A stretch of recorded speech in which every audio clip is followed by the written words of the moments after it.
উত্তাল ইসরায়েলের Tel Aviv. গাজায় জিম্মিদের মুক্তির দাবিতে 10 মাসের বেশি সময় আন্দোলন করে আসছে স্বজনদের পাশাপাশি সাধারণ মানুষও।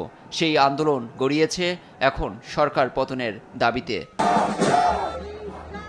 স্থানীয় সময় শনিবার তেল আবিবের রাজপথে জড়ো হন হাজার হাজার মানুষ। এতে অংশ নেন নারী ও শিশুও। সরকার বিরোধী আন্দোলনে যোগ দিয়ে ফিলিস্তিনের স্বাধীনতাকামী সংগঠন হামাসের হাত থেকে অবিলম্বে ইসরায়েলি জিম্মিদের মুক্ত করে আনতে স্লোগান দেন আন্দোলনকারীরা। নেতানিয়াহু আমাদের সবাইকে যুদ্ধের দিকে টেনে আনতে চান।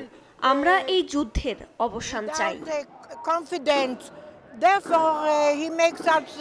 গেল 7 অক্টোবর থেকে গাজায় হামাসের হাতে বন্দী হন ইসরায়েলের শতাধিক মানুষ। প্রথমে 2.5 শতাধিক জিম্মি থাকলেও এদের অনেকেই হামলায় এবং অসুস্থতাজনিত কারণে মারা গেছেন।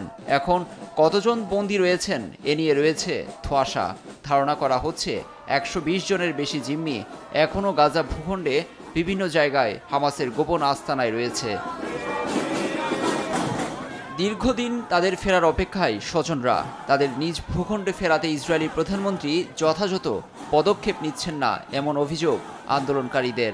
হামাসের সঙ্গে যুদ্ধবিরতি এবং বন্দি বিনিময়ে আর দেরি না করতে নেতানিয়াহুর প্রতি জোর দাবি জানান বিক্ষুব্ধরা। ইতফর কবির, নিউজ ডেস্ক, দেশ টিভি।